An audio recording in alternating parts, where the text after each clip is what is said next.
de Rav Rivon Krigier, qui va nous parler donc des moments difficiles avant comment dirais-je, avant la séparation avec un être cher.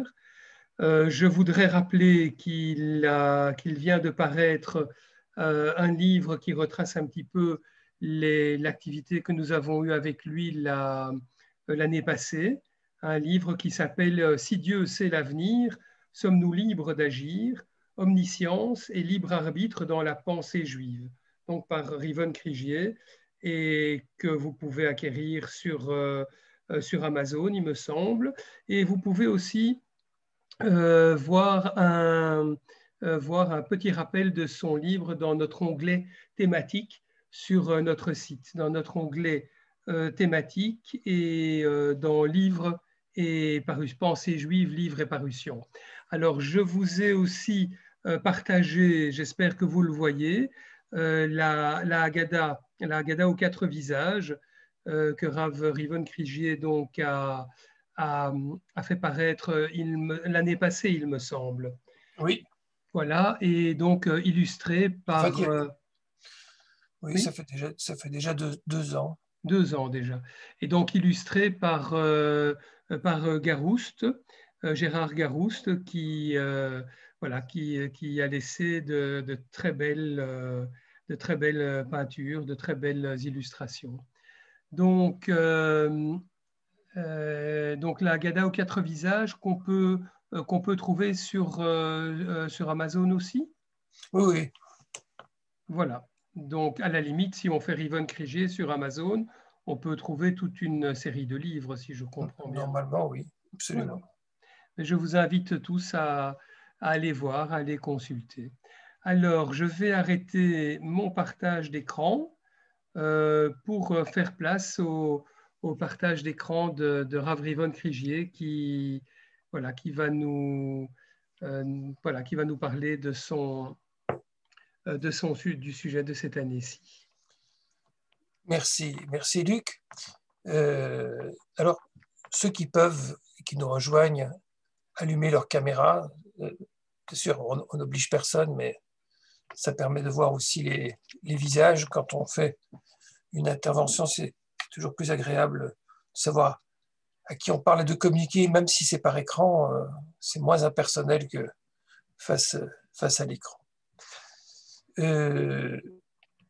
Voilà, le sujet dont je vais vous parler aujourd'hui, c'est un sujet grave. Hein, mais nous sommes dans une période grave. C'est en discutant avec Luc, on a réfléchi ensemble, je lui ai proposé plusieurs sujets, il m'a dit celui-là, il est d'actualité. Et j'ai voulu interroger les sources juives, les sources traditionnelles, sur la manière dont on fait face à la maladie et à la mort, tel qu'on peut le voir, je le répète, dans les sources traditionnelles, mais je parlerai essentiellement des sources premières, de la Bible, des sources talmudiques, et je donnerai de temps en temps la perspective rabbinique plus moderne sur ces questions. Et en y pensant, j'ai considéré qu'il y avait finalement 3 temps qui définissaient cette situation. Le premier, c'est celui de l'épreuve, celui de la maladie. C'est-à-dire lorsque on est habité par l'anxiété et par l'angoisse de la mort, parce qu'on est malade, parce qu'on est très malade. Même s'il n'est pas certain qu'on va mourir, il y a cette situation qui existe. Et comment est-ce qu'elle a été pensée et traitée par les maîtres, notamment du Talmud. Et puis, il y a la situation du décès lui-même, c'est-à-dire de la mort. Et là, la question qui se pose, évidemment, c'est d'abord le choix de la mort, c'est-à-dire se pose une question très importante pour les modernes. Est-ce qu'on a le droit de précipiter la mort ? Ou est-ce que c'est considéré automatiquement comme un suicide avec toute la condamnation que l'on connaît ? C'est une grande question autour des problèmes d'euthanasie. et de choix d'interruption de la vie. Donc ça, c'est aussi une question. Et en même temps, cette question de la mort, c'est aussi celle du deuil, et plus particulièrement du contact, c'est-à-dire est-ce qu'on a le droit, quand quelqu'un est mort, de continuer à communiquer avec lui? Comment est-ce qu'en fait on maintient la relation avec le mort? Que signifient les rites dans lesquels on rappelle la mémoire d'une personne? Est-ce que en le rappelant, on fait quelque chose pour lui? Est-ce qu'on change quelque chose à sa destinée outre-tombe? Et inversement, est-ce que celui qui est décédé ou celle qui est décédée peut faire quelque chose pour ceux qui sont les vivants? Autrement dit, c'est vraiment la question du couloir qui m'interroge et que je voudrais essayer de traiter avec vous. Et puis, il y a un troisième moment. On a eu donc l'avant, on a eu le pendant, et puis il y a l'après, qui est le temps de la consolation. Qu'est-ce que dit la tradition juive sur la mitzvah de Nichum Avelim, la consolation des endeuillés? Quels sont les propos qui sont justes? Et qu'est-ce que ça veut dire, au fond, de faire son deuil? Qu'est-ce que ça veut dire se consoler? Qu'est-ce que ça veut dire se résigner? Et en particulier, ce qui va m'interroger, ce qui m'intéresse, c'est une bénédiction que vous connaissez, vous en avez entendu parler, très problématique, qui est celle dans laquelle, quand il y a eu un décès, on demande à l'endeuillé de dire « Loué sois-tu éternel, juge de vérité ».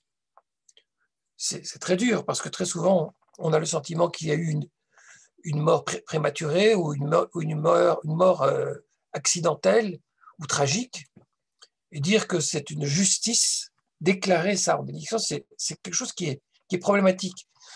Voilà. En fait, on se rend compte que c'est un vaste sujet, puisque la mort a beau être le seul événement qu'on ne vit pas, c'est en même temps celui qu'on vit le plus. C'est très paradoxal, puisque quand on est mort, mais on sait qu'on va mourir. Et en tout cas, on assiste à la mort des autres, et on assiste au chagrin des autres, et on vit son propre chagrin. Donc c'est quelque chose qui en réalité est constamment présent à nous de manière latente ou de manière manifeste.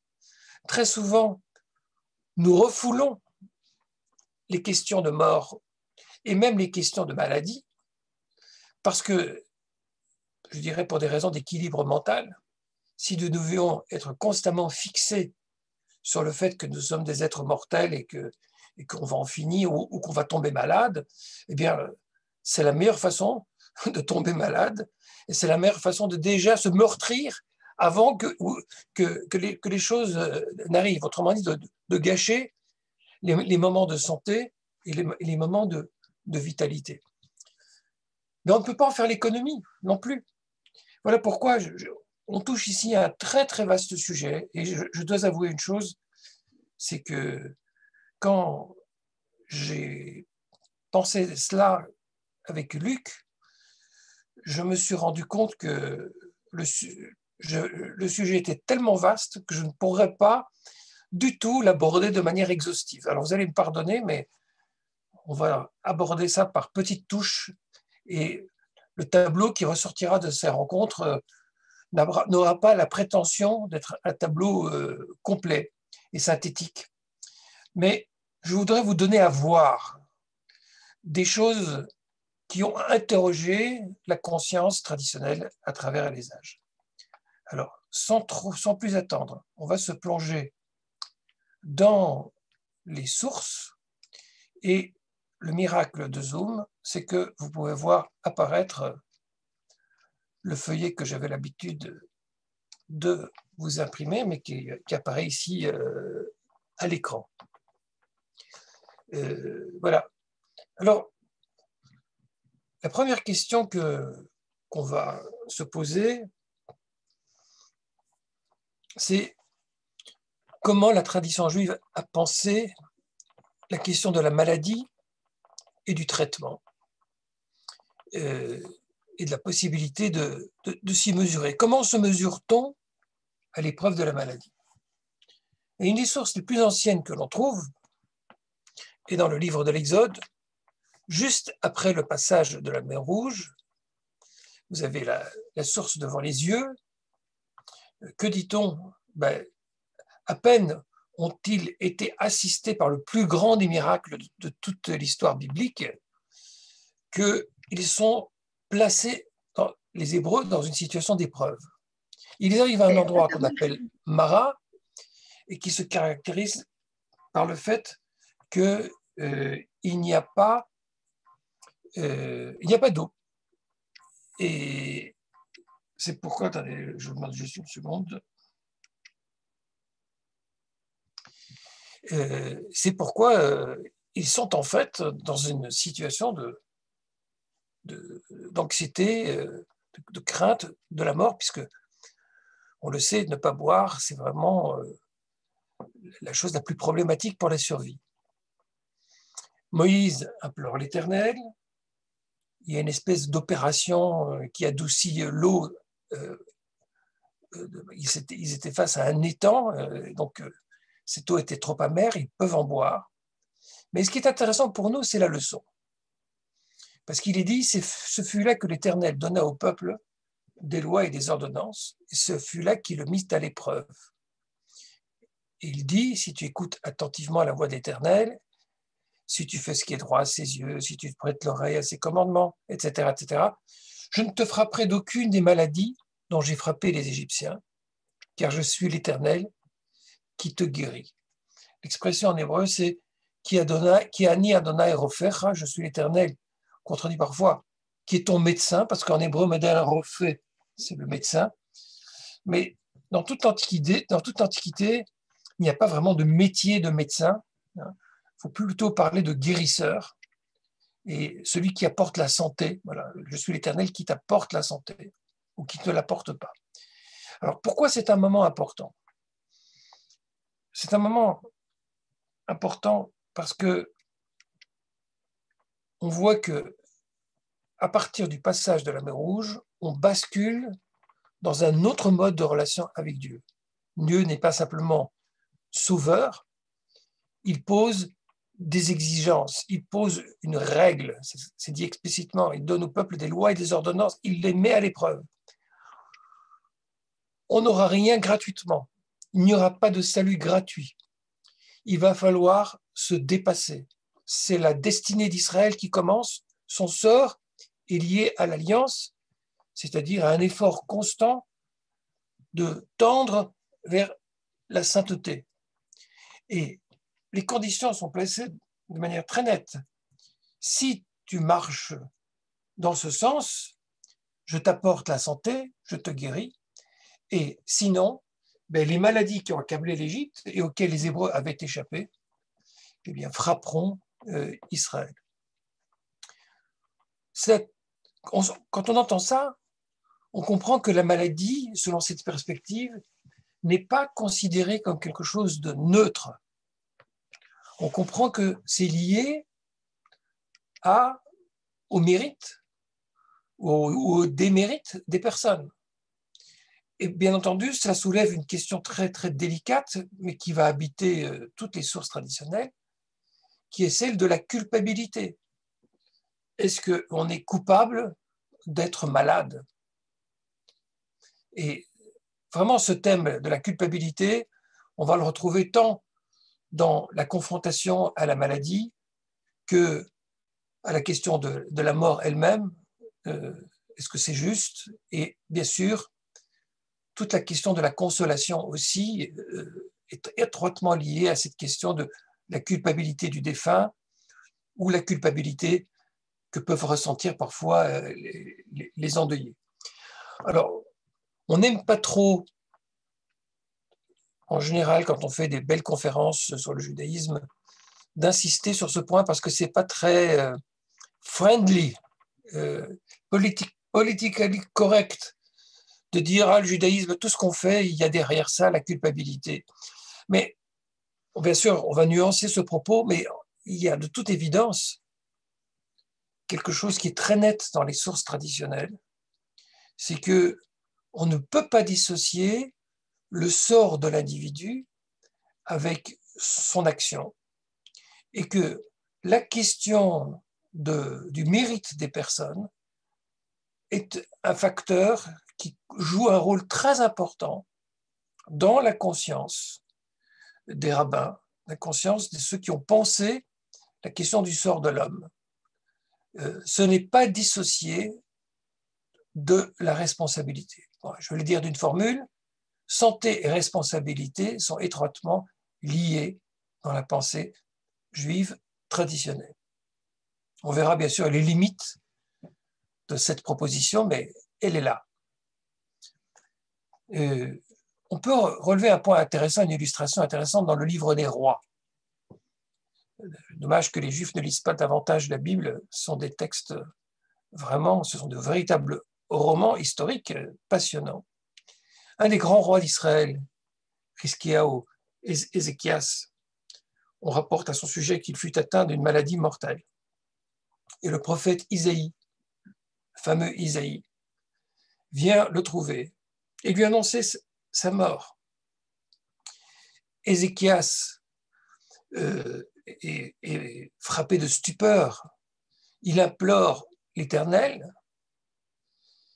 Il dit à quel point il s'est comporté de manière intègre. Il clame sa justice, sa droiture. Il pleure abondamment. On voit vraiment la stupeur qui s'empare de lui face à l'épreuve de la mort. Et dans cette geste, cette attitude de contrition, cette attitude d'humilité, la prière est exaucée et le message qui lui est adressé, c'est « J'ai entendu ta prière, j'ai vu tes larmes, je vais te guérir. Tu pourras remonter à la maison de l'Éternel. Et je t'ajoute 15 années à ta vie. Et je te délivrerai même du roi d'Assyrie, je protégerai ta ville. » Enfin, c'est un exemple assez extraordinaire qui a nourri les espoirs de tant de Juifs à travers les âges, en se disant que, voilà, la prière peut être entendue.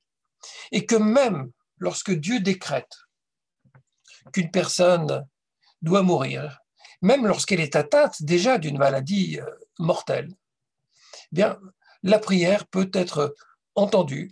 Et là, pour le coup, dans cette communication surréaliste, il reçoit un bonus de 15 ans de surplus de vie. C'est exactement en plus le terme de son existence. Bon, on est dans un temps prophétique tout à fait exceptionnel, mais on voit très clairement ici cette idée que dans ce décret qui peut être décidé, la chose peut être conjurée. On a dans un autre livre qui parle de l'histoire des rois, là on est dans le 2e livre des Chroniques, un exemple plus problématique. Vous avez un court extrait sous les yeux. On dit que sous le règne de Assa, il eut les pieds malades. On ne sait pas exactement quelle était sa pathologie, mais il éprouvait de très grandes souffrances, peut-être un ulcère, peut-être de l'arthrose, je n'en sais rien. Mais ce qu'on nous dit, regardez bien, pendant sa maladie, il ne rechercha pas l'Éternel, mais il consulta les guérisseurs. Les guérisseurs, ce sont les rophim, qu'on traduirait aujourd'hui les médecins, mais je répète, dans l'Antiquité, on ne peut pas vraiment parler de médecins. Regardez comme c'est très curieux, parce que là, on a opposé la recherche de l'Éternel, comme on l'a vu pour Ézéchias à l'instant, qui se tourne vers Dieu en prière. On a opposé cela à la consultation des guérisseurs. comme si aller se faire soigner, comme si avoir recours à une forme de médecine était considéré comme une défiance envers l'Éternel. Voilà un texte qui a l'air de surprendre, n'est-ce pas, pour une tradition juive dans laquelle il y a eu tellement de médecins et que dans tous les métiers qui sont proposés aux Juifs, 50% c'est médecine, 50% c'est le droit. Alors, vous voyez que ici, les guérisseurs et les médecins n'ont pas bonne réputation, puisque aller les consulter, c'est une marque de défiance. On a même un texte très dur de la Mishnah de Kiddushin, que je n'ai pas cité ici, qui dit « Tov sheba rofim la gehinom », le meilleur des guérisseurs ira en enfer. Pour dire à quel point il y a pu y avoir dans l'Antiquité une méfiance envers les guérisseurs. Et notamment parce que le guérisseur, souvent, faisait appel à des moyens de sorcellerie, des moyens de magie, des moyens qui faisaient appel à des forces occultes et que, en plus, le guérisseur portait une très grande responsabilité en prétendant soigner des personnes. Alors, on va essayer de s'interroger sur cette question de l'appel aux médecins, aux guérisseurs, parce que je voudrais vous dire que c'est toujours une question très, très, très, très actuelle. La question de la confiance ou de la défiance dans la médecine. Regardez tout ce qui se passe aujourd'hui autour de la vaccination. Ceux qui ont confiance, ceux qui n'ont pas confiance. Est-ce une obligation? N'est-ce pas une obligation? Et est-ce que, pour certains, d'un point de vue religieux, est-ce qu'il faut se fier aux consignes du ministère de la Santé ou au rabbin qui, à Bnei Brak, dit qu'il faut ouvrir les écoles parce qu'on est protégé par l'étude de la Torah? Vous voyez, ces questions restent toujours très, très présentes dans le monde juif. Et on voit ici la racine dans la critique de Assa. Regardons maintenant au bas de la page, dans le traité de Brachot, un texte talmudique donc, où la question du statut de la médecine, la question du droit de se faire soigner est posée. Rabbi Acha dit qui va se faire une saignée. Je rappelle que la fameuse saignée, ce n'est pas seulement chez Molière. Depuis la plus haute antiquité, la saignée, c'était une méthode thérapeutique. Qui va se faire une saignée fera cette prière. Que cela soit ta volonté éternelle, mon Dieu, que cette opération me soit un remède. Parce que c'est toi qui m'auras soigné, car tu es le médecin en qui placer sa confiance, et tes soins sont les véritables soins. Et le Talmud d'ajouter, en effet, il n'est pas dans l'ordre normal des choses que les hommes œuvrent à la guérison, mais tel est devenu l'usage. Alors, quelle est la position de Rabbi Acha? En fait, le sous-entendu, c'est quoi? Je vais aller me faire soigner par un guérisseur, mais je me sens le devoir de faire une prière et de bien souligner que ce n'est pas le guérisseur qui va me soigner, en réalité. C'est Dieu qui va me soigner. C'est lui, le seul, qui me soigne. Et alors, pourquoi je le fais? Parce que c'est devenu l'usage.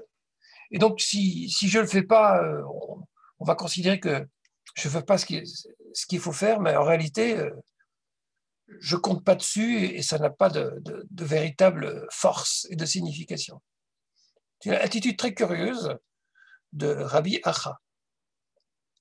D'ailleurs, Abaye, le rabbin qui est en discussion avec lui, le lui reproche, il réagit, il dit il ne convient pas de prier de la sorte. C'est une prière qui semble absurde de dire Dieu, occupe-toi de moi, parce que ce que je vais aller faire, me faire soigner, n'a aucun sens. Si ça n'a aucun sens, il ne faut pas le faire. Pourquoi demander une prière pour réchapper à la saignée s'il considère que ce n'est pas ce qu'il faut faire? C'est se mettre en danger pour rien. Abaye dit, c'est pas comme ça qu'il faut parler. Il faut suivre l'enseignement de Rabbi Ishmael qui interprète le verset et il dit, il y a un verset dans l'Exode, et il le fera soigner, et en tirer pour principe, écoutez bien, que c'est une autorisation qui a été donnée aux médecins de soigner. Shenitna reshut la refait les rapotes. Alors, quelle prière fait-on alors? Loué soit celui qui soigne gracieusement. Et l'idée de Abaye, qui est en fait, il se fait le porte-parole de Rabbi Ishmael, c'est que, en fait, il n'y a pas un devoir de se faire soigner par un médecin, et que ni le médecin lui-même n'a le devoir de soigner d'autres personnes. Il est simplement donné une autorisation au médecin d'y aller. Ce n'est pas quelque chose qui est perçu donc nécessairement comme de la défiance. On n'est plus dans ce qu'on a lu plus haut dans le livre des Chroniques. Abaye a une position plus nuancée. Aller se faire soigner, ce n'est pas être en rupture avec Dieu, mais ce n'est pas non plus la panacée. C'est une autorisation et rien de plus. Il n'y a aucun devoir, pour le dire en de termes modernes, à se faire vacciner. Et il n'y a aucun devoir à vacciner.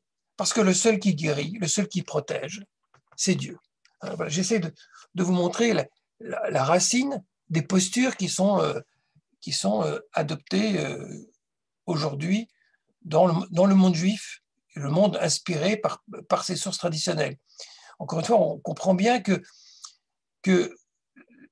la médecine est mise en concurrence avec la confiance en Dieu. Le principe qui est sous-jacent derrière ça, c'est que si on veut vraiment être en bonne santé, si on veut vraiment guérir, il faut agir selon la volonté de Dieu. C'est ça qui soigne, c'est ça qui guérit. Et aller se faire soigner par un médecin, c'est ou de la défiance, de la sorcellerie, ou quelque chose que l'on tolère parce que c'est devenu, en somme, le mode de vie. C'est une tolérance et il y a une autorisation qui est donnée, mais ce n'est pas ce qu'il y a de plus honorable. Voyons comment Rashi interprète ce passage. Autorisation est donnée au médecin de soigner. Il dit, on ne doit pas se résoudre en s'interdisant le soin médical au fait que Dieu rend malade et que seul il guérit. C'est-à-dire, on n'est pas obligé de s'en remettre à 100% que à Dieu. On a le droit de faire appel à des aides, évidemment sans perdre de vue qu'en définitive, c'est Dieu qui guérit. C'est un petit peu, c'est pour ça que je le cite ici, la fameuse position qu'exprime Ambroise Paré. Hein, vous avez tous entendu parler d'Ambroise Paré, chirurgien anatomiste qui était sur le champ de bataille au XVIe siècle. Il a eu cette fameuse formule, hein, je le soignais et Dieu le guérit. C'est-à-dire, on voit bien que même ce médecin confiant dans son art et dans sa capacité à aider le malade, pense qu'en réalité, celui qui décide, celui qui fait vraiment le travail, c'est Dieu. D'ailleurs, entre parenthèses, aujourd'hui, quand un médecin nous soigne, il fabrique pas le corps. C'est pas lui qui invente la mécanique. Il n'est pas d'ailleurs face à une mécanique, il est face à un organisme qui a lui-même tout un système de défense qui est très très complexe, dont on ne connaît pas encore aujourd'hui tous les ressorts. Et encore jusqu'à l'heure d'aujourd'hui, un médecin honnête continuera à vous dire, moi je soigne, mais entre guillemets, ce n'est pas moi qui guéris. Il n'emploiera peut-être pas nécessairement le mot Dieu s'il n'est pas croyant, mais il dira, je soignerai, et puis le corps fera le reste. Le corps prendra la suite et cicatrisera ou utilisera le système immunitaire et permettra de vaincre la maladie. On est donc bien dans un système où, de toute évidence pour tout le monde, on a conscience que face à l'épreuve de la maladie, il y a des inconnus. Alors, on les appelle Dieu on ne les appelle pas Dieu, mais il y a des inconnus. Et c'est parce qu'il y a justement des inconnus aussi que se greffent tous les espoirs, jusqu'à, comme je l'ai dit tout à l'heure, ceux qui vont dire que seul Dieu guérit, et à la limite même qui en viennent à décider de se dispenser de tout traitement pour ne faire confiance que à la volonté de Dieu de soigner. Regardons ce qu'en dit Nachmanide et Maïmonide. On va regarder ces deux positions au Moyen-Âge, et puis après, si vous voulez, vous pourrez réagir ou intervenir. Nachmanide et Maïmonide sont deux très grandes figures du XIIe et XIIIe siècle de notre ère. Et ils ont sur la question deux positions différentes, pas absolument contradictoires, mais différentes, qui sont très intéressantes. Nachmanide, qui vit donc au XIIIe siècle, écrit à propos de ce verset qui a ni Hachem refaire, je suis l'Éternel qui te guérit, dit l'explication est que les bénédictions font partie des miracles cachés. Ça, c'est une notion très importante chez Nachmanide, de Nissim Hanistrim. Et lorsqu'un individu se comporte en homme pieux, qui observe tous les commandements divins, Dieu le préserve de la maladie. Donc on voit qu'encore au XIIIe siècle, Maïmonide a cette conviction fondamentale que si un homme se comporte de manière pieuse, pas au sens pieuse au sens religieux étroit, mais selon les réquisites, selon les ordonnances de Dieu, c'est-à-dire celui qui obéit à la volonté divine, Dieu le préserve de la maladie, de la stérilité, du deuil intempestif. Il remplit ses jours en toute quiétude. La règle est que lorsque Israël est majoritairement intègre, que ce soit un individu ou la collectivité, Dieu bénit son pain, son eau, écarte de lui toute maladie, au point qu'il n'a aucun besoin, regardez bien, c'est explicite chez Nachmanide, il n'a aucun besoin de recourir à un médecin ou à un remède médical. Oui, on a vraiment là des textes très, très précis. Nachmanide le dit très clairement. Mais pourtant, regardez la fin de son propos. Ainsi, dit-il, agissez les justes au temps de la prophétie, car même quand il leur arrivait de pécher, ils ne se tournaient pas vers les guérisseurs, mais vers les prophètes, comme on le voit à propos du roi Ézéchias. Alors, cette dernière phrase est intéressante parce que quand il dit « Ainsi agissez les justes au temps de la prophétie », il laisse entendre que cette espèce de connexion étroite entre l'action de l'individu et son état de santé, que cette situation est liée à un temps précis, qui est le temps de la prophétie, un temps où, en somme, les liens entre Dieu et les humains sont beaucoup plus resserrés et où il y a donc une causalité étroite. Mais cela laisse aussi entendre que lorsqu'on n'est plus dans un temps de prophétie, eh bien, c'est beaucoup moins évident que par la seule justice, on puisse échapper aux maladies, puisqu'on n'est plus dans ce temps où Israël est majoritairement intègre. Ce qui expliquerait pourquoi Nachmanide lui-même était médecin et pourquoi il n'a absolument pas rechigné à utiliser les moyens médicaux pour venir en aide à des personnes. Et ce qui est intéressant chez Nachmanide, c'est que justement, il met en perspective cette règle que si on se conduit bien, on reste en bonne santé. Il la met en perspective parce qu'il dit oui, ça existe, mais dans une situation optimale, mais qui n'est pas nécessairement la nôtre. Et si elle n'est pas nécessairement la nôtre, celle de notre temps, bah du coup, l'attitude ne consiste plus à se passer de la médecine et à considérer que tout se passera bien parce qu'on est gentil. En tout cas, on peut clairement y réfléchir dans ce sens. Et puis je lis en dessous Maïmonide, il vit un petit peu avant Nachmanide, mais j'ai mis Nachmanide en premier parce que ça collait davantage avec les sources antérieures. Maïmonide vient révolutionner un petit peu ce schéma. Et voilà ce qu'il dit. Là, je cite le Mishneh Torah, son commentaire sur la Mishnah, mais c'est également dans le Mishneh Torah. il n'est pas d'interdit qui tienne à soigner une personne malade. Là, on est dans le cadre très particulier de quelqu'un qui aurait fait un vœu de n'apporter aucun bénéfice à une personne. Et du coup, il dit, comme j'ai fait ce vœu, je n'ai pas le droit d'aller la soigner. Il dit, non, il n'y a pas d'interdit à aller la soigner, même si on a fait un vœu comme ça, puisqu'il s'agit d'un commandement. Et on n'a pas le droit de faire un vœu qui est à l'encontre d'un commandement. Et de quel commandement il s'agit? Que les médecins ont pour devoir d'apporter leurs soins aux malades d'Israël. La source de cette obligation est le verset « Et tu lui restitueras l'objet, sous-entendu l'objet perdu ». Ce commandement inclut l'aide physique, de sorte que si un individu voit un autre en péril, et il a la capacité d'intervenir, il a pour devoir de tenter de le sauver, que ce soit physiquement, en intervenant par exemple pour sauver quelqu'un, financièrement ou par sa connaissance, comme un médecin qui prodigue grâce à sa connaissance les bons soins pour sauver une personne. Regardez, on a vu tout à l'heure une source dans laquelle des rabbins disaient, en somme, c'est une défiance que de faire appel aux guérisseurs. On a vu Rabbi Ishmael dire, bon, c'est un droit, on a la permission de faire appel à des médecins. Et regardez maintenant la troisième source, mais qui est beaucoup plus tardive, celle de Maïmonide, dit non, c'est un devoir. C'est un devoir que pour le médecin d'apporter ses soins, parce que c'est comme rendre à quelqu'un un objet perdu. Qu'est-ce qu'il a perdu? Il a perdu la santé.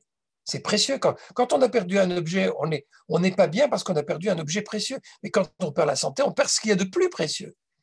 Et donc, Maïmonide est prêt à élargir le sens de l'objet et le voir de manière beaucoup plus générale et dire, il s'inspire d'ailleurs d'une source talmudique, mais pour dire que la santé est quelque chose qui doit être restitué.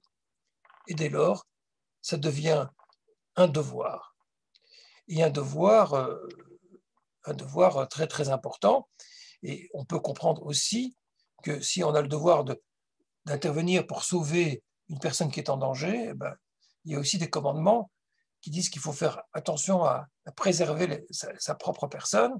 Donc, pour lui, le soin relève du commandement et on est passé à une toute autre dimension dans laquelle, quand on fait face à la maladie, le bon sens n'est pas seulement la prière, n'est pas simplement le repentir, comme les sources anciennes semblent l'indiquer, mais aussi la bonne attitude, c'est de faire appel à celui qui va être en mesure, par sa sagesse, par ses capacités, à apporter la santé, à permettre de recouvrer la santé.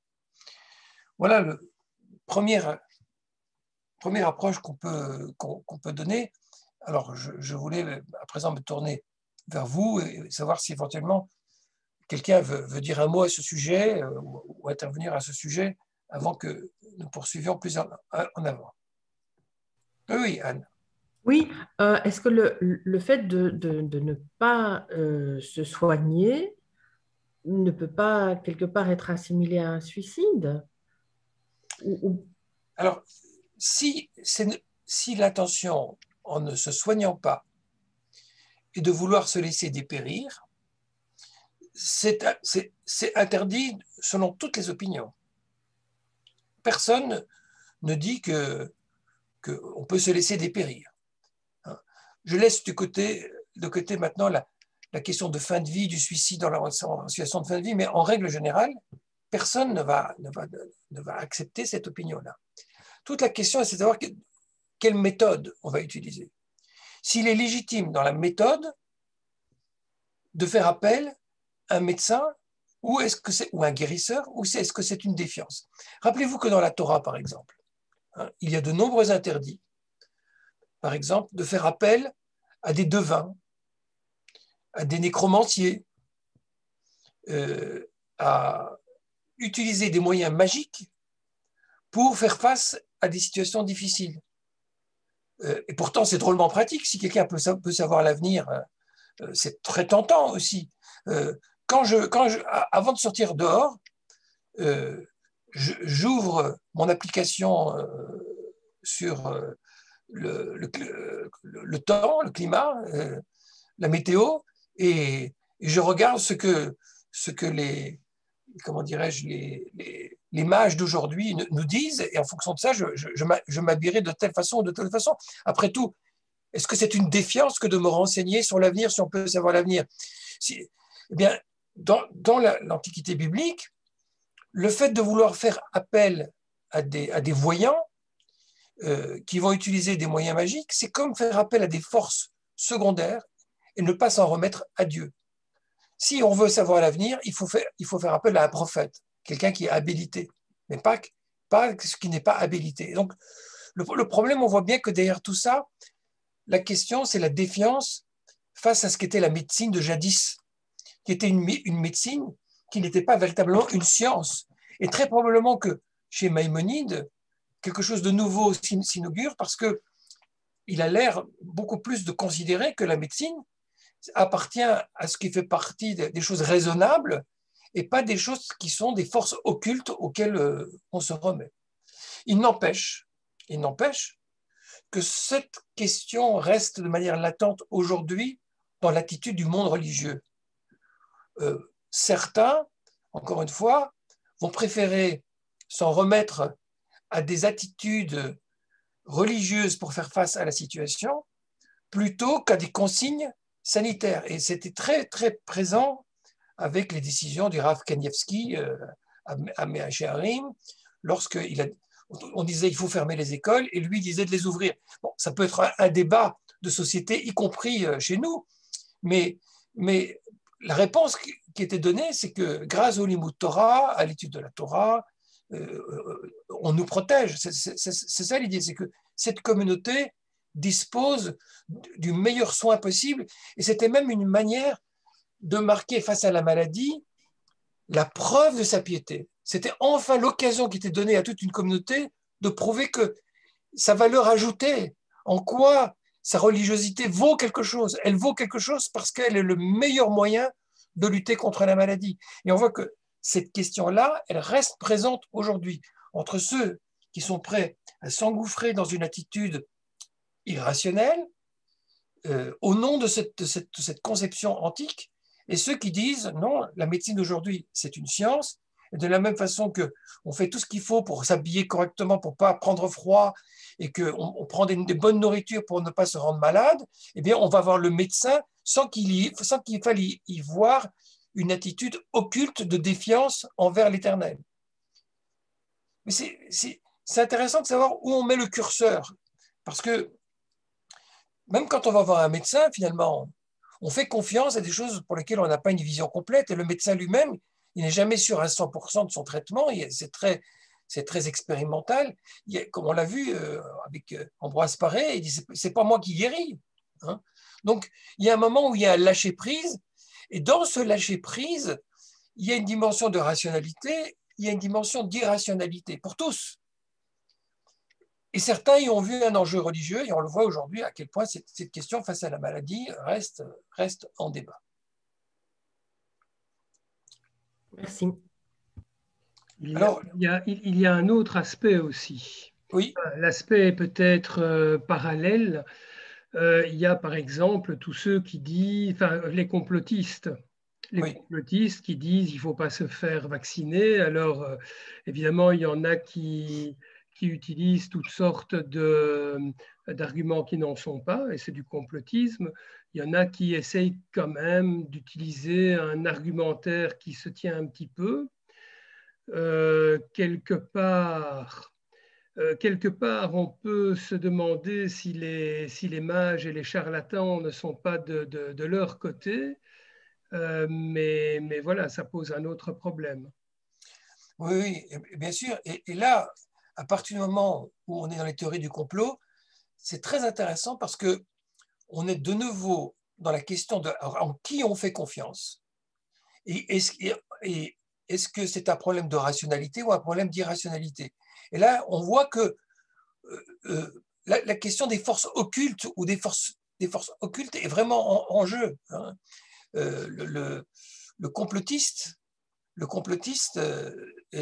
il imagine qu'il y a des forces qui travaillent en secret.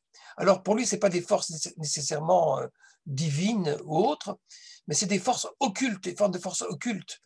Et il considère que une sorte de rationalité supérieure à la rationalité, comment dirais-je, de celles qui sont les plus autorisées. On reste, donc tu as raison de le dire, aussi dans ces questions d'enjeux.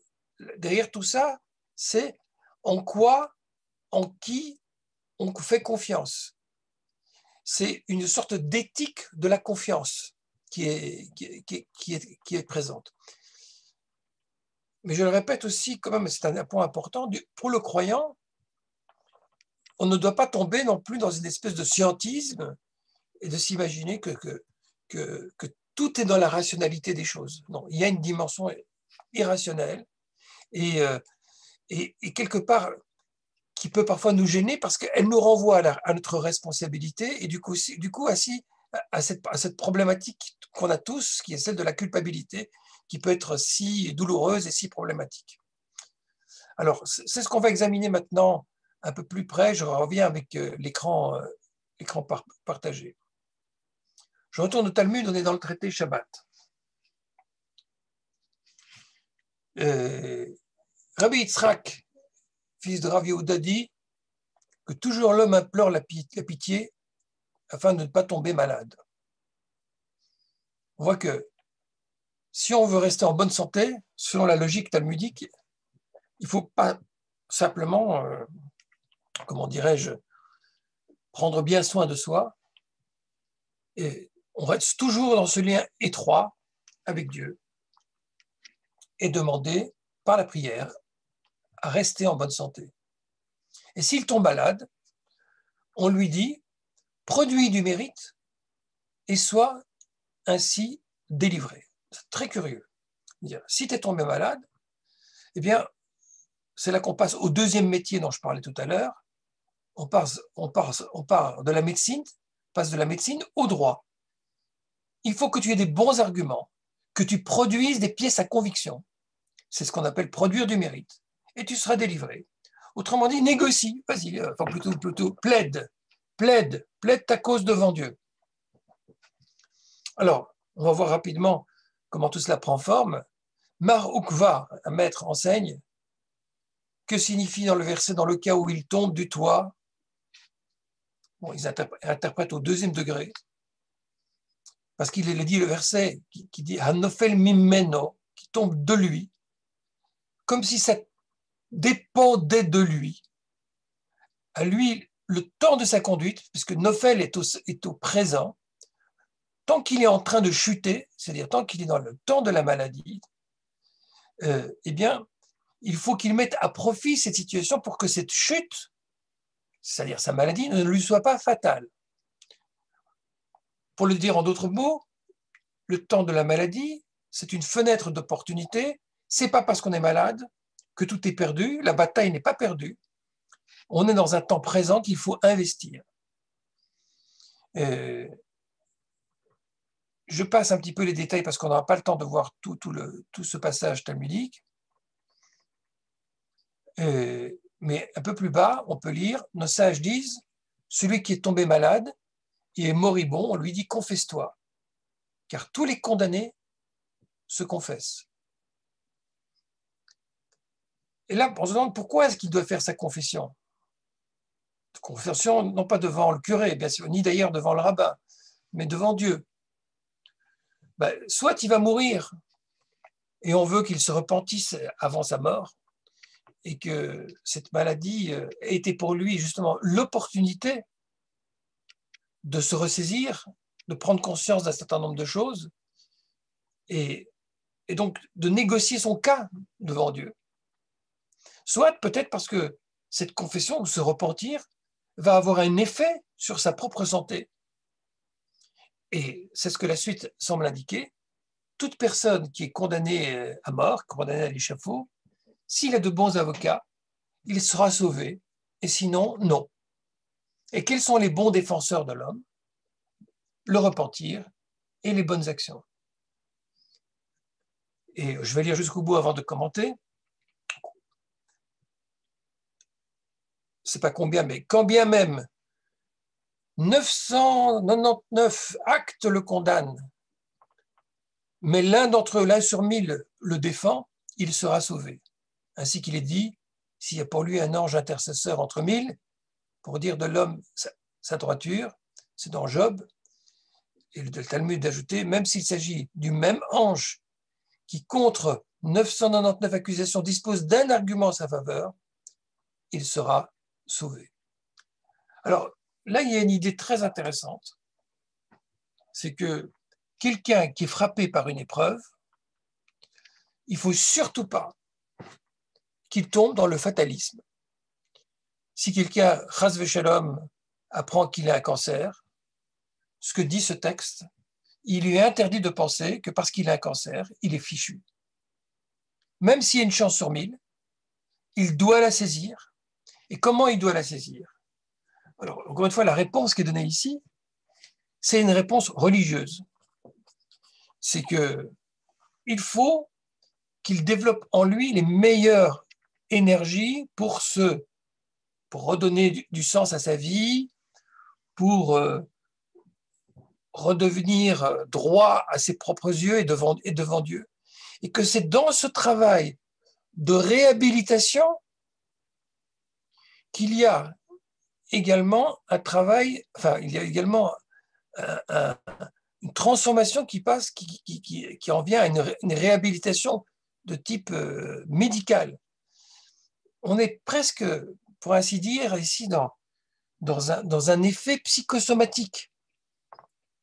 Le fait de faire un travail sur soi en situation d'épreuve influe sur la santé même de la personne.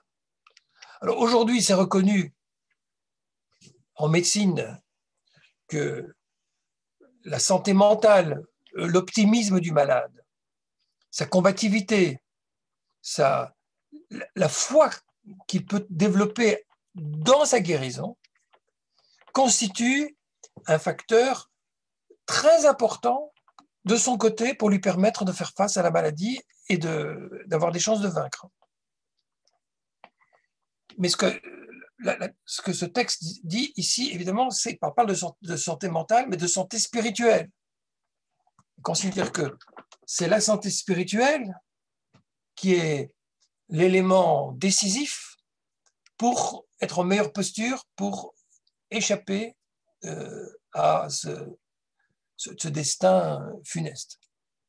Alors, vous savez que nous connaissons tous cette situation du fameux effet placebo. C'est très intéressant, cette histoire d'effet placebo, parce que selon un certain nombre de statistiques qui sont données, quand on donne des médicaments placebo à des personnes, jusqu'à 33% des personnes qui prennent le médicament avec la conviction que c'est un médicament qui soigne leur pathologie, eh bien ça marche. 33%, c'est-à-dire pratiquement une personne sur 3. On ne sait pas comment ça se fait, mais la conviction qu'on peut guérir a un pouvoir très fort d'induction sur la guérison. Alors 33%, c'est quand même pas 66%, ça veut dire que 2 fois sur 3, ça ne marche pas. Mais c'est pas négligeable du tout. Moi, la question m'est parfois posée à la synagogue de gens qui sont tout à fait sincères et honorables, me disent Monsieur le rabbin, chaque semaine on fait des prières pour les malades, mais chaque semaine il y a des gens qui meurent, et on prie, il y en a qui guérissent et d'autres qui meurent. En quoi peut-on même imaginer ou prétendre que nos prières aient une quelconque influence? Alors à ça, je réponds évidemment que je n'en sais strictement rien. Je peux garantir à personne, pas même à moi-même, que nos prières servent à quoi que ce soit pour la santé de la personne. Mais ce dont je suis sûr, c'est que quand une personne qui est atteinte d'une maladie et qui a une attache à son identité et à à sa tradition, sait qu'il y a une communauté qui est solidaire avec lui et qui prie pour sa santé, ça lui apporte une forme de réconfort, ça renforce son moral et sa combativité. Et si ça se trouve, ça fait partie de ces effets positifs qui l'aident à vaincre cette maladie. En tout cas, ce texte va dans ce sens et on va encore le voir de manière très nettement affirmée un petit peu plus bas dans les sources que je vais explorer avec vous. Riven, Oui. on posait une question. Oui. Donc, c'est l'enfant qui est malade et on prie pour lui, mais l'enfant meurt. Oui. Voilà, c'est effectivement assez tragique, mais est-ce que ça rentre dans les considérations que tu nous expliquais? Bon, le paramètre nouveau dans ce que tu dis, c'est que d'abord, l'enfant, on ne peut pas dignement lui accoler une culpabilité. Donc cette histoire qu'il est malade parce qu'il est coupable, c'est insoutenable et c'est le genre d'affirmation contre lequel les modernes s'insurgent totalement. C'était une des affirmations de saint Augustin qu'en fait, si les enfants meurent, c'est à cause du péché originel. Et encore dans la tradition juive, certains pensent que les enfants meurent à cause des péchés de leurs parents. C'est quand même très, très problématique, toute cette conception, mais elle existe. Elle existe parce qu'il y a toujours cette idée que la responsabilité a une importance capitale dans tout ce qui advient et que les individus n'existent pas isolément. Il y a des chaînes de solidarité entre les uns et les autres. Et donc, oui, les enfants peuvent arriver à cause de ça à souffrir et à périr à cause de leurs parents. Et évidemment, c'est terrible ce genre d'affirmation parce que ça jette une culpabilité insoutenable sur les pauvres parents et ça leur provoque une double peine puisqu'ils souffrent à la fois de voir leur enfant malade et en plus, l'idée qu'eux-mêmes sont coupables, en seraient coupables, il y a quelque chose de terrifiant. Non, moi, à aucun moment, je ne veux dire que la prière a une espèce d'efficacité à 100%. Et dans les sources juives, toujours, on pense que la décision de la guérison revient à Dieu et les considérations divines, on va le voir si on continue dans le déroulé, les considérations divines sont telles que les souffrances ne peuvent pas toujours être imputées à des fautes et à la culpabilité. Parce que jusqu'à présent, on était dans ce schéma-là, mais on va voir qu'on va en sortir. Alors, je vais remettre en partage le texte et on va essayer d'avancer un petit peu. Regardons à propos maintenant, et là on est au cœur de notre sujet, la mitzvah de Bikur Cholim, la visite aux malades. On est dans le traité Nedarim.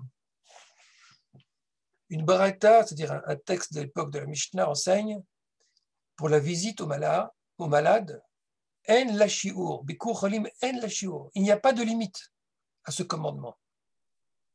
Qu'est-ce à dire? Rabbi Yosef pensait qu'il fallait entendre par là que la récompense liée à l'accomplissement de ce devoir était sans limite. C'est-à-dire qu'il n'y a pas de limite à la récompense qu'on a à aller visiter un malade. Mais Abaye lui dit, c'est pas comme ça qu'il faut comprendre. Y a-t-il donc une limite à la récompense liée à l'accomplissement des autres commandements? On nous enseigne qu'il faut être attentif à tous les commandements, qu'ils soient importants ou non, car on ne sait pas quelle récompense mérite l'accomplissement de chacun d'eux. En fait, ce qu'il faut comprendre par il n'y a pas de limite, dit Abaye, c'est qu'un homme important doit aussi rendre visite à une plus humble personne. Donc, la question de la limite du commandement n'est pas dans la question de la récompense à cet acte, mais dans la manière dont il faut rendre visite. Et c'est ce que rectifie Rabat selon sa vision. Il dit, c'est quoi qu'il n'y a pas de limite?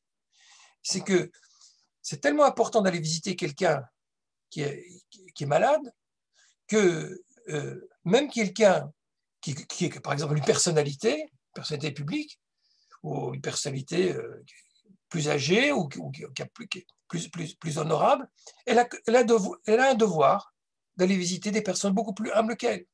C'est ça, pas de limite.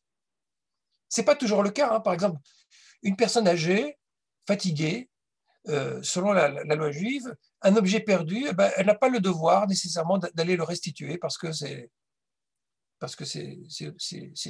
très épuisant pour elle. Mais pour la visite aux malades, on voit qu'il n'y a pas de limite. Selon Rabat, il n'y a pas de limite. C'est au sens qu'on peut aller rendre visite à un malade même 100 fois par jour. Il n'y a pas de limite dans le nombre à aller visiter. Là, je n'ai pas le droit d'intervenir dans la discussion talmudique, mais là, je vais ajouter un point de bon sens, mais qu'on peut trouver dans la littérature plus tardive. Évidemment, l'idiot, c'est celui qui va penser que parce que la visite au malade n'a pas de limite, qu'il faut aller visiter le malade sans arrêt, ce qui, évidemment, va être très rapidement contre-productif, voire nuire à sa santé.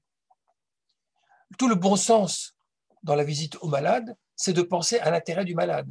Or, très souvent, le malade est fatigable, le malade est envahi par des visites intempestives et qu'il n'a pas nécessairement envie de voir tous ceux qui viennent le voir. Donc, il faut faire très attention dans l'intelligence de cette mitzvah de Bikur Cholim. Quand on dit qu'il n'y a pas de limite, il n'y a pas de limite non plus au bon sens. Il n'y a pas de limite au fait d'être très attentif au rythme et aux besoins du patient et de surtout ne pas s'imposer. On donne souvent pour règle que quand on va voir un malade, il faut partir de l'idée qu'on va faire une visite très courte. Et que si on sent sur place que la personne malade nous retient et veut vraiment que l'on reste, alors il y a des raisons de prolonger sa visite. Mais il faut toujours essayer de faire en sorte que ce soit le plus bénéfique possible et qu'à aucun moment ça se transforme en poids et quelque chose qui devienne contre-productif. Donc, ce n'est pas une question seulement quantitative à laquelle il faut réfléchir ici, mais une question qualitative. Comment on visite un malade, c'est tout un art. Et visiter un malade, aujourd'hui, surtout dans les conditions du Covid, ce n'est pas nécessairement aller à l'hôpital, évidemment. Visiter un malade, bien sûr, quand c'est possible et qu'on peut avoir le contact humain direct, immédiat, il y a des choses très fortes qui se passent et peut-être qu'on pourrait y arriver en regardant les sources qui sont plus bas. Mais aujourd'hui aussi, passer un coup de fil, envoyer un SMS, toutes ces choses-là pour prendre des nouvelles, c'est des choses qui comptent et qui font partie en quelque sorte aussi du Bikur Cholim. C'est parfois même une manière moins invasive de ne pas assaillir quelqu'un par ses visites, mais de prendre régulièrement de ses nouvelles. Et la personne, quand elle sait qu'il y a plein de gens qui prennent de ses nouvelles et qui sont attentifs à sa santé, ça a un effet très, très important. Je continue la lecture. Rabbi Acha bar Hanina enseigne: qui visite un malade lui ôte 1/60 de sa souffrance. Alors ça, c'est une idée intéressante parce qu'elle revient souvent dans le Talmud. Vous savez, les 1/60, c'est une sorte de minimum syndical. Hein. C'est le minimum possible. On considère par exemple que si votre fromage est tombé dans votre bouillon de viande, mais que c'est moins d'1/60, c'est négligeable. Batel beshishim, c'est l'expression talmudique. Donc 1/60, c'est juste un zeste, c'est-à-dire le minimum qui commence à compter. Le minimum qui commence à compter. Eh bien, quand on va visiter un malade, on lui enlève 1/60.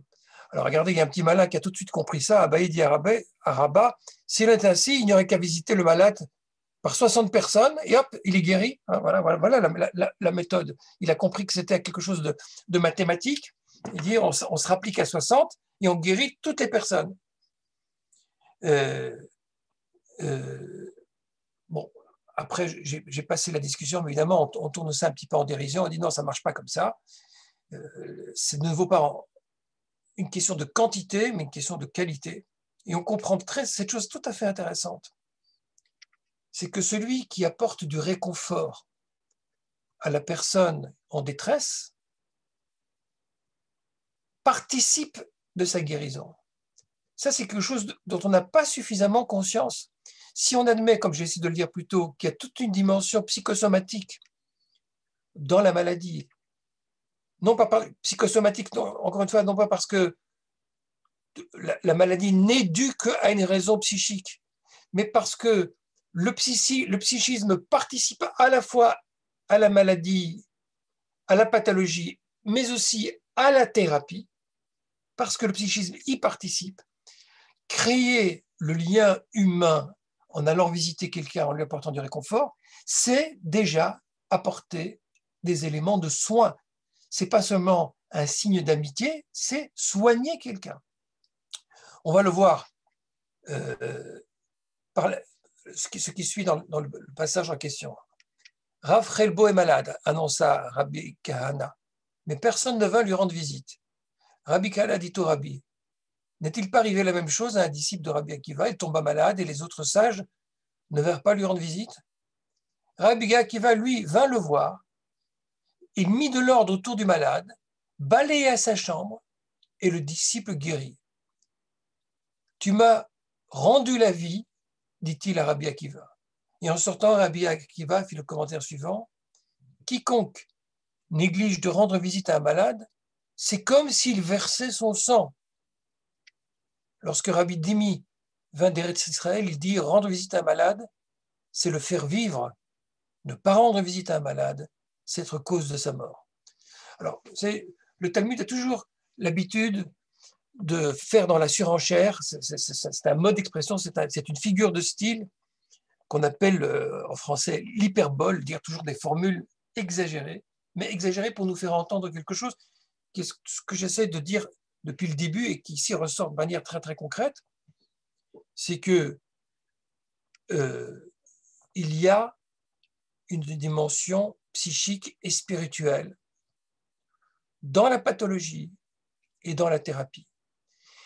Et la responsabilité maintenant n'est pas seulement de celui qui, entre guillemets, est responsable du mal qui l'atteint, il y a une responsabilité de ceux qui sont autour de lui à le soigner, pas seulement les médecins, du coup.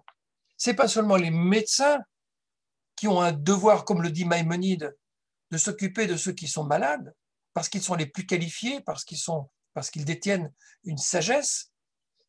Même les proches, ceux qui connaissent les personnes, ont un pouvoir guérisseur, certes minime, mais qui n'est pas du tout négligeable, puisque l'un dans l'autre, tout ce soutien va conforter le moral du patient, va, si ça se trouve, redonner sens et goût à sa vie, et va l'aider, sinon à guérir, en tout cas à mieux faire face à l'épreuve qu'il subit, à la maladie qu'il subit. Mais même quand il n'y a aucun espoir de guérison, toute la fraternité participe au bien-être de celui qui est malade, et c'est déjà une forme de santé, loin d'être négligeable. Voilà, ça c'est un élément sur lequel je voulais beaucoup insister, parce que on est ici dans une logique dans laquelle on n'est plus dans le péché et le mérite du malade. On est dans l'attitude de ceux qui peuvent activement, par solidarité, rendre la vie ou donner la vie à ceux qui sont en danger. Et voilà de nouveau Maïmonide, juste en dessous, pour dire que c'est un commandement d'ordre rabbinique de visiter les malades, d'ailleurs de consoler les endeuillés. Tous ces gestes participent du dévouement envers le prochain par ses efforts. Et sans limite. Et quoique ces commandements soient d'ordre rabbinique, ils font partie du principe « tu aimeras ton prochain comme toi-même ».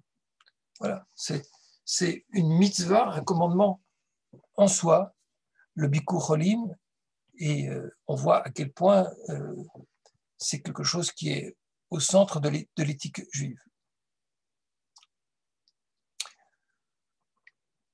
On en vient maintenant à cette question de la culpabilité, dont j'ai déjà parlé et qui va d'ailleurs, je le répète, nous occuper tout au long parce que toujours le traitement face à l'épreuve de la maladie et de la mort et du deuil tourne autour de cette question de la place à la responsabilité et à la culpabilité.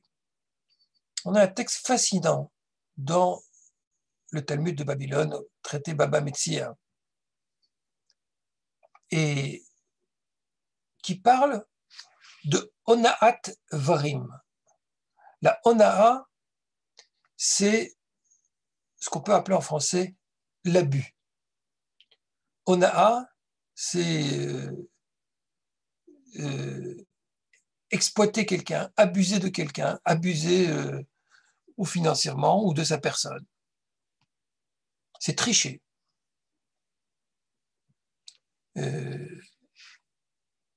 Alors, qu'est-ce qu'une tricherie ou un abus en parole, Onaat Dvarim? Eh bien, le Talmud donne un exemple.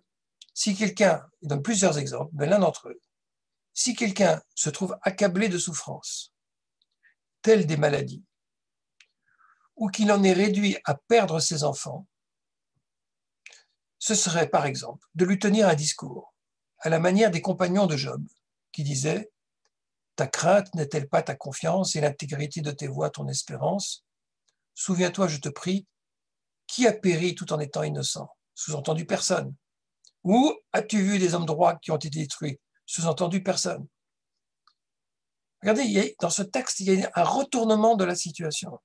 Alors qu'on était parti au départ sur l'idée que quand quelqu'un a des souffrances, il doit supposer qu'il y a des fautes derrière.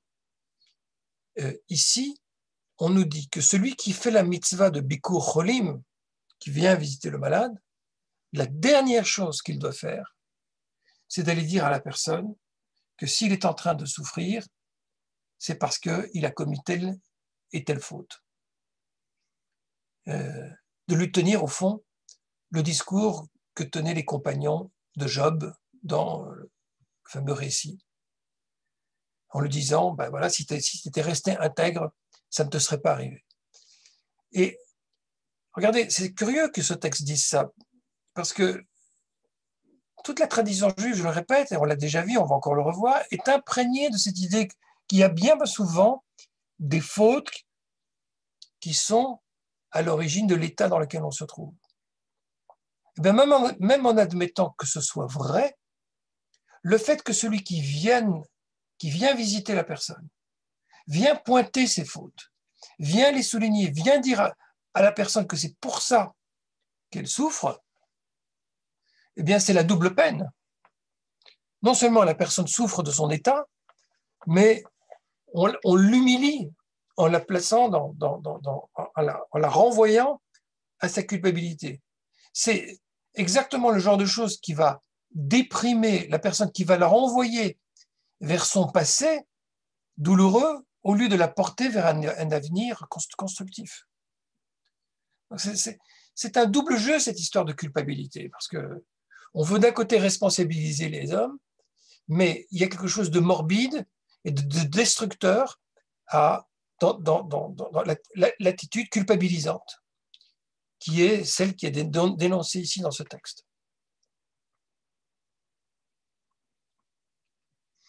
On trouve ça aussi dans un très beau passage du traité Brachot à propos de la prière, la fameuse prière, la prière de Anna.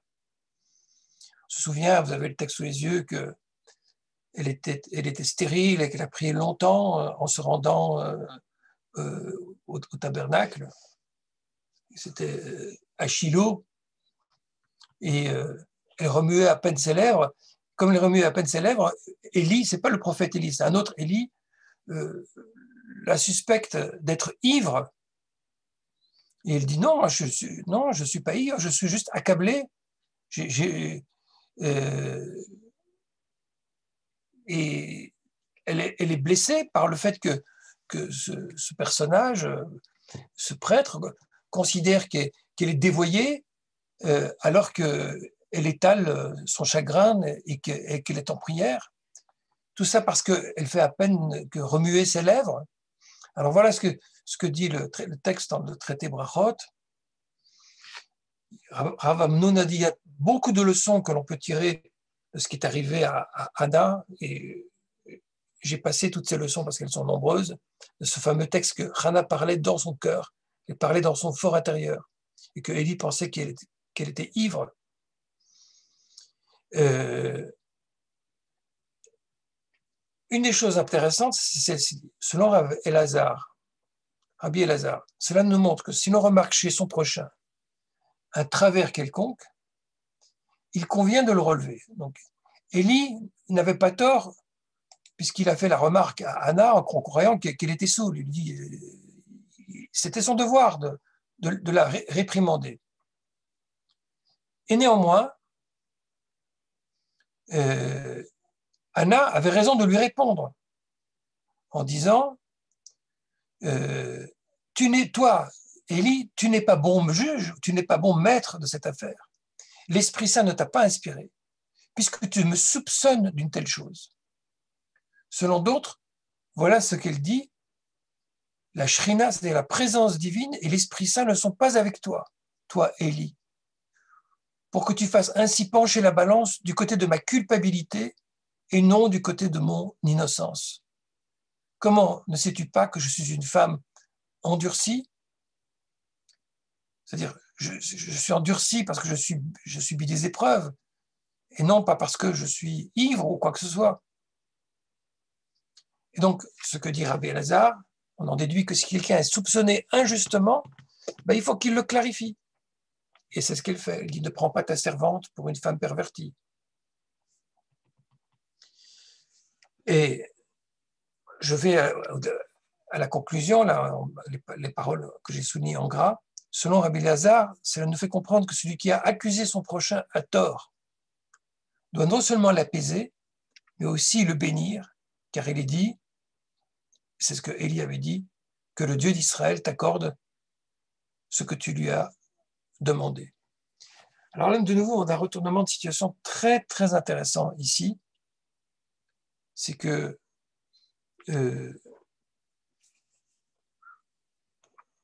quand on voit quelqu'un dans un état de faiblesse, il y a quelque chose dans celui qui observe, de se dire, mais à quoi c'est dû? Quelle gaffe il a fait? Combien de cigarettes il a fumé? Qu'est-ce qu'il a mangé pour ne pas veiller à sa santé? Quel sport il n'a pas fait?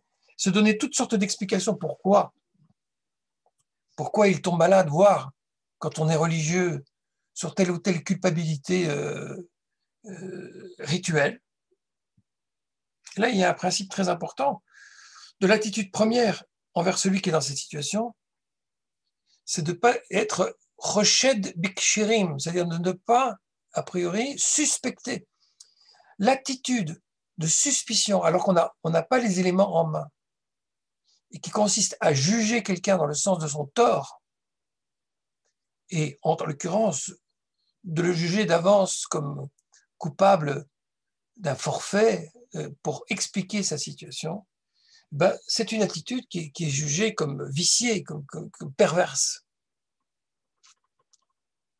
On a donc, c'est tout à fait intéressant, des textes dans la tradition juive qui ne s'opposent pas au principe même de la culpabilité. Ils ne disent pas qu'il n'y a pas eu de culpabilité. Il est dit qu'il est malséant de prétendre la connaître, qu'il est malséant de vouloir la relever quand on est celui qui vient visiter le malade. Même si c'est vrai, même si ça existe, on ne doit pas être dans cette attitude inquisitrice ou cette attitude de suspicion. Et que si on le fait, on participe, encore une fois, à enfoncer la personne dans sa maladie. Il y a là une éthique très intéressante de posture, de ne pas se placer en juge, même s'il y a de quoi juger, de ne pas se placer en juge. Il y a un juge qui connaît toutes choses, et c'est Dieu, et c'est lui qui s'occupe de ces choses-là. Vouloir juger son prochain pour sa situation, c'est se substituer à Dieu. Et non seulement c'est se substituer à Dieu, mais c'est se faire son procureur, c'est le mettre en accusation, c'est le placer dans une situation dépressive, le renvoyer à sa zone d'ombre au lieu de lui apporter de la lumière. Quand on y réfléchit, c'est vraiment un enjeu éthique du Bikur Cholim. On ne se rend pas compte, mais on est très souvent maladroit et c'est un élément très très important de cette mitzvah face à la maladie. Alors, je vois des conversations. Alors, je ne sais pas si c'est des questions. S'il y a des questions, je suis tout oui.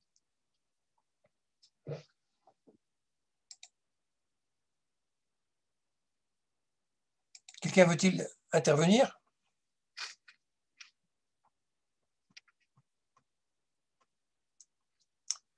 Bon, alors je vais encore... Ah, Muriel. Mais, il faut ouvrir le micro, Muriel. Oui, par exemple, quelqu'un qui est pas bien, qui est, je sais pas, qui a très mal au ventre, qui est machin, qui est pas bien.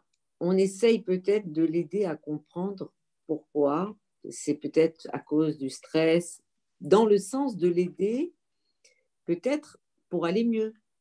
Vous comprenez? Même si on est un peu inquisiteur en posant des questions. Oui. Mais il y a une différence entre l'inquisition et l'enquête. Oui. C'est pas du tout la même chose. Non, inquisition, c'est un peu trop fort comme mot. Hein. Voilà. Mais... Non, mais moi, je voudrais insister parce que c'est là toute la différence, c'est là tout le glissement, c'est là toute la subtilité de la mitzvah du Bikur Cholim.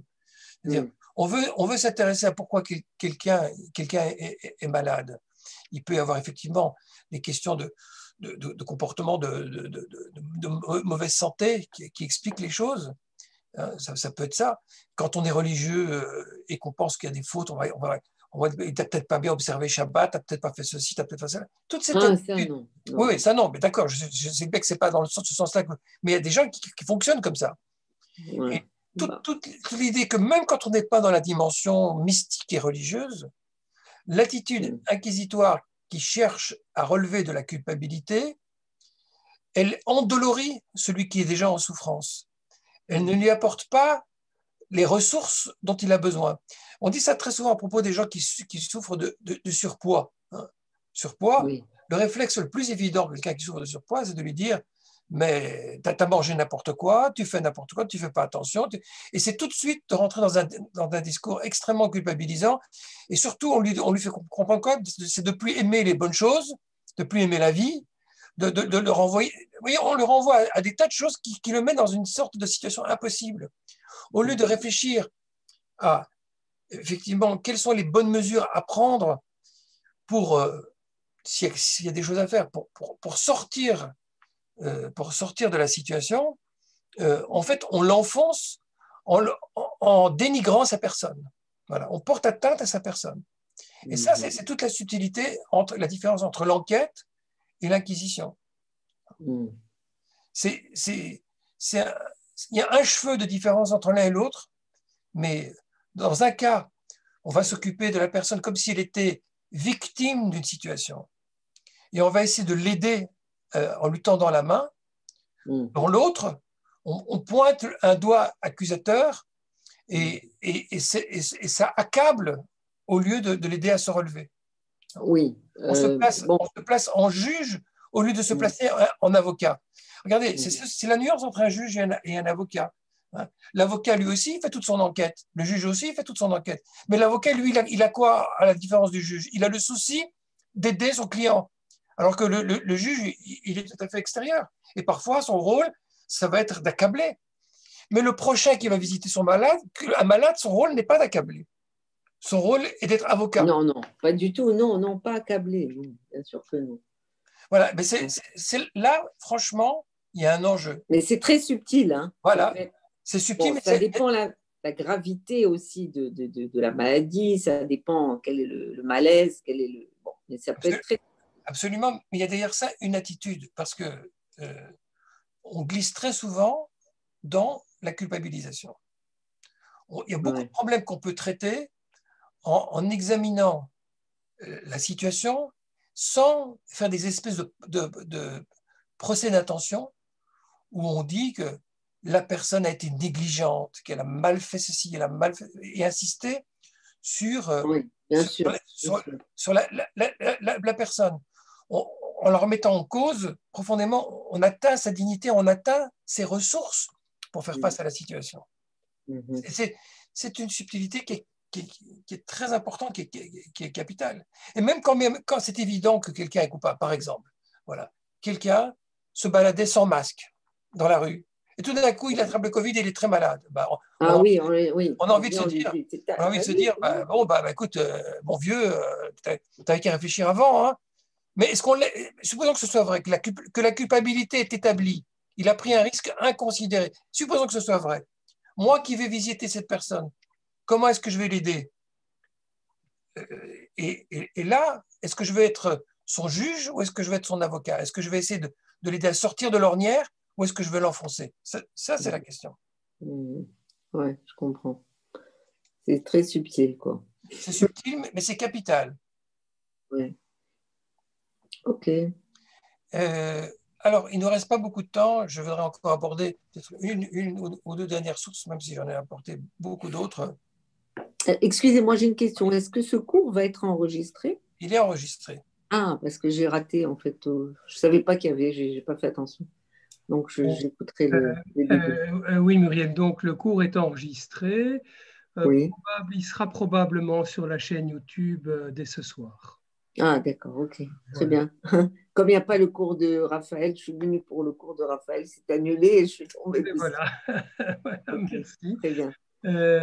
Comment dirais-je, je pense même que Rav Rivon Krigier pourra peut-être me transmettre le texte que je pourrais éventuellement mettre lors du prochain cours ou bien éventuellement encore sur ce cours-ci en annexe à l'annonce du cours sur notre Ok, très bien. Oui.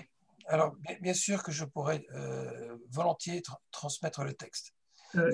Excusez-moi, Martine, vous avez une question? Oui.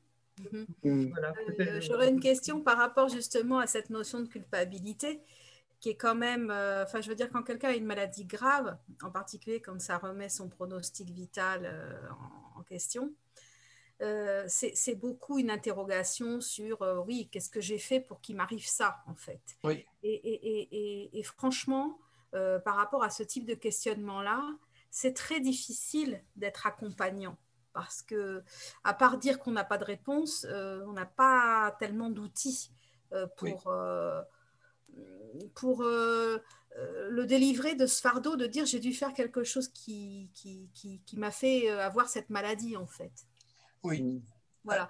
Absolument, c'est la bonne question. Et toutes les sources qui vont suivre, mais on n'aura hélas pas le temps de les éplucher ensemble, traitent de cette question. On va en voir déjà l'une et l'autre, et puis pour le reste, vous lirez par vous-même. Mais encore une fois, parce que c'est vraiment au cœur de l'accompagnement, d'essayer d'expliquer à la personne qu'elle n'a pas à se culpabiliser et à se torturer en boucle en disant bah, si j'ai un cancer, c'est parce que j'ai dû faire quelque chose qui a fait que j'ai mérité d'avoir un cancer. Et si j'en meurs, c'est que voilà, je suis pas, comment dire, je mérite pas d'être sauvée. Quoi. Voilà. Donc ça, c'est un gros... Enfin, le bikurolim, il est complètement imbriqué dans la qualité du type d'accompagnement qu'on peut offrir à quelqu'un qui va être soulagé si on arrive à argumenter que ben non, on n'est pas du tout dans ce registre automatique de t'as le cancer et tu vas en mourir parce que tu as fait quelque chose de mal. Quoi. Oui, alors je partage complètement ce que vous dites là. Moi, je me place d'abord comment dire, avec du recul par rapport à l'ensemble des sources que je connais, et je pense que en prenant de la hauteur, ça va exactement dans le sens de ce que vous dites. Mais ce que j'essaie de montrer, c'est que dans les sources juives, toute cette question est beaucoup plus nuancée. Et que c'est intéressant de parcourir ces nuances et de voir comment les maîtres, à travers les âges, se sont mesurés à cette question. Alors justement, on va voir déjà l'une et l'autre source encore. On voit ici, dans le traité Ta'anit, là, au milieu de la page, Et toujours cette croyance de Rabbi Yochanan que celui qui s'efforce d'être juste, le ciel lui fera justice. Donc il y a toujours comme cet espoir que l'attitude humaine peut aider à surmonter ou éviter des calamités. Mais néanmoins, quand la situation arrive, regardez au bas de cette citation, Rav Yoshua, fils de Lévi, dit « Qui se réjouit des souffrances qui l'atteignent, amène la rédemption en ce monde. » Oh là là. Et il joue sur l'interprétation d'un verset. Et là, on est dans une définition qui peut être a priori très, très problématique, évidemment, puisqu'on parle de Sameach B'Yisurin, c'est-à-dire qui se réjouit, sous-entendu qui reste joyeux des souffrances, c'est-à-dire il traverse les souffrances en étant dans la joie. Comment une telle chose est possible? C'est évidemment tout à fait contre-intuitif et voire à la limite malsain, puisque ce serait une sorte de masochisme. Qu'est-ce que ça veut dire se réjouir des souffrances? Ce n'est pas vraiment, on va le voir, une attitude de masochisme que autre chose qui est préconisée, et c'est surtout l'école de Rabbi Akiva qui va aller dans ce sens-là. Si on a le temps, on verra qu'il y a une autre école qui s'oppose de manière catégorique à cette idée de rechercher ou d'aspirer à connaître des souffrances rédemptrices. Hein. Il y a une autre école, mais celle qui parle le plus qui accueille le plus favorablement ces épreuves, c'est cette école de Rabbi Akiva. Mais regardez ce que dit Maïmonide, hein, en contrepoint. Et là, c'est aussi une façon pour répondre à la question qui a été posée à l'instant. Regardez ce que dit Maïmonide. Celui qui, tout en étant de chair et d'os, veut en même temps être à l'abri de toute affection et n'être sujet à aucun des accidents de la matière, ne veut autre chose, sans qu'il s'en aperçoive, que réunir ensemble les deux contraires, car il veut être à la fois être sujet aux impressions, c'est-à-dire sensible à tout ce qui se passe, et ne pas l'être. Regardez, Maïmonide, ici, aboutit à un point de vue très, très réaliste et dit que si être atteint d'affection, c'est lié à quoi? Ben, c'est lié au fait que nous soyons des êtres matériels. Et que c'est parce que nous sommes des êtres matériels que nous avons aussi des sensations et les meilleures sensations. Les sensations heureuses et les sensations malheureuses. Ce qu'il est en train de dire, c'est que la souffrance fait partie de la condition naturelle, de la condition humaine. Et ce que les Maïmonides laissent entendre ici, c'est qu'il ne faut pas justement y chercher nécessairement une culpabilité. C'est lié à la condition humaine même. C'est encore plus clair dans le texte du Guide des Égarés qui est juste en dessous. Le livre de Job tout entier a pour but d'établir cet article de foi et d'appeler l'attention sur les preuves qu'on peut déduire des choses physiques, afin que tu ne te trompes pas, que tu ne veuilles pas dans ton imagination établir une comparaison entre la science de Dieu et la nôtre, croire que l'intentionnalité, la providence et le régime de Dieu ressemblent à notre intention, à notre prévoyance et à notre régime.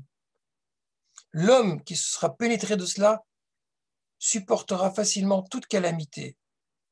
Les malheurs ne le feront plus douter de Dieu et ne demandera plus si Dieu en a connaissance ou non, s'il a soin de l'homme ou s'il l'abandonne.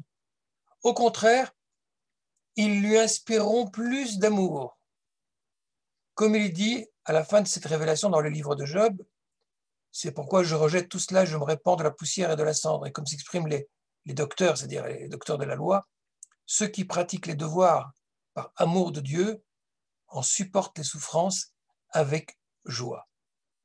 Regardez comment Maïmonide entend cette histoire d'être joyeux dans la souffrance.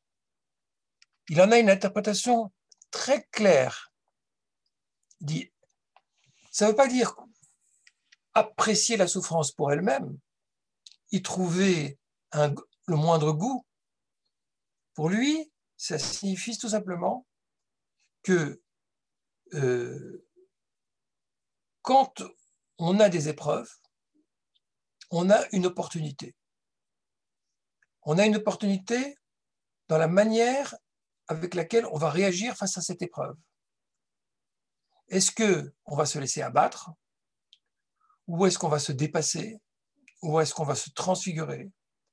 Est-ce qu'on va utiliser cette situation de tension extrême, de fragilité extrême, en quelque chose qui nous rend plus forts, plus philosophes, plus sereins?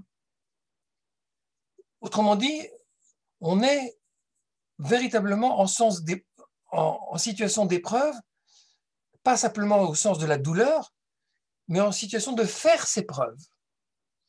Et ce que dit Maïmonide, c'est que le livre de Job a pour but, justement, de nous faire accepter que la vie est faite de toutes sortes d'épreuves et que à chacune d'entre elles, on a une opportunité et que celui qui est capable d'y faire face et d'en tirer le meilleur, c'est-à-dire d'y trouver du sens et de la signification, il construit dans son fort intérieur cette joie dans la souffrance. Non pas, encore une fois, la joie de souffrir, mais la joie de se transformer, de se transfigurer, de se dépasser par l'opportunité que déclenche l'épreuve. Oui, c'est pas ce qu'on a lu au premier degré, c'est pas se réjouir de souffrir, c'est être capable de développer la meilleure énergie, de donner le meilleur de soi dans la situation de l'épreuve. Et comme on peut le comprendre, Maïmonide laisse entendre ici que la leçon de Job, c'est que nous ne comprenons pas les règles de la providence. Donc il ne faut pas essayer de chercher une culpabilité, justement. Qu'il y a une logique à la providence qui n'est pas celle que l'homme peut comprendre. Que la vraie question n'est pas de se demander pourquoi je souffre, mais maintenant que je souffre, maintenant que je suis en situation d'épreuve, comment je peux transformer cette situation en quelque chose dont je vais tirer le meilleur, quelque chose de positif qui va donner du sens, sous-entendu de la joie, c'est-à-dire de la signification à ma vie. Vous voyez comment il inverse complètement la situation et laisse de côté ce problème de la culpabilité. Voilà, je ne sais pas s'il me reste du temps parce qu'on est justement très clairement maintenant confronté à la posture des maîtres et de Rabbi Akiva, qui est le tenant de cette posture extrême qui consiste à dire « Chavivin haïsurim », que chères sont les souffrances. Et le statut que tout cela a eu dans la tradition juive. Alors je me tourne vers Luc et je me demande si ce n'est pas quelque chose qu'on va peut-être aborder brièvement à une prochaine séance. Je le laisse réagir. Oui, c'est peut-être mieux de l'aborder la fois prochaine. Oui. D'accord. Je voulais voir si éventuellement, donc la fois prochaine, ce sera le 21 mars, si je me rappelle bien. Que je regarde, oui, la prochaine fois, donc, c'est le 21 mars. Normalement, le sujet, donc, c'était faire face à la maladie et à la mort de l'autre, avant, pendant, après, et effectivement, on est tout à fait dans le sujet. Éventuellement, brièvement, est-ce envisageable de commencer le cours à 17 h? Si tu penses que ça peut davantage convenir aux personnes, oui, moi, ça ne me dérange pas. Oui, je pense. Mais partons là-dessus alors, de commencer le 21 mars à 17 h. Excusez-moi, est-ce que ça veut dire que ça modifie la durée? Parce que non, ça ne modifiera pas la durée. Si ça ne modifie pas la durée, Je ne sais pas ce que ça change concrètement pour les uns et les autres. Ça change, nous, dans notre organisation, nous avons plusieurs cours le dimanche. Ah d'accord. Donc Voilà. ça n'a rien à voir en fait avec ce cours précisément. Ça n'a rien à voir avec ce cours précisément, sauf qu'il commencera à 17h. Oui, non mais je veux dire... D'accord. C'est pas propre. Bon, en tout cas, pour moi c'est noté. Et puis, on verra la suite. Et je réfléchirai en fonction de la matière, comment j'adapte, puisque, comme je l'ai dit, j'étais très ambitieux. Il y a tellement de textes qui traitent de cela et c'est très difficile d'être exhaustif. Mais bon, j'ai voulu, au moins aujourd'hui, vous donner un petit peu un aperçu de la problématique telle qu'elle se présente. Nous pouvons peut-être à l'échéance des derniers cours, éventuellement en envisager un de plus. Pourquoi pas, on verra, on va voir comment les choses se développent, je vais réfléchir à tout ça. D'accord, d'accord. Eh bien, nous nous voyons donc le 21 mars à 17h. Et comment dirais-je, donc notre newsletter va paraître donc probablement soit ce soir, soit demain. Et donc vous aurez donc tous les nouveaux liens, Zoom. Je voudrais préciser donc, j'aurai l'occasion de mettre le texte que nous avons vu aujourd'hui en Google Doc, donc juste un lien à cliquer sur notre site, sur le lieu de cet événement-ci. Aussi, je vais aussi le mettre dans le texte du film YouTube qui va paraître ce soir aussi. Et donc, comme ça, ce sera très, très complet. Voilà, je vous remercie à tous. Mais pour un grand, grand merci. Luc, comme j'ai eu un problème pour vous rejoindre aujourd'hui, il vaut mieux passer par la Maison de la Culture que par la newsletter. Donc, à mon avis, la fois prochaine, aussi, là, tu n'auras pas le problème, mais de toute façon, d'une manière générale, c'est toujours plus sûr à partir du site. Ok, ça va. Voilà, parce que parfois, il y a certaines petites informations qui changent, et là, justement, le lien a changé, c'était un petit peu embêtant. Ça va, ok, j'ai compris. Merci. Merci voilà. En tout cas d'être intervenu pour aujourd'hui. Merci beaucoup. De rien, Ouzia. Merci beaucoup. Merci. Bonne soirée, portez-vous bien. Au revoir. Très bien. Au revoir tout le monde. Merci, Rabi. Merci beaucoup. Au revoir. Au revoir. Au revoir. Au revoir.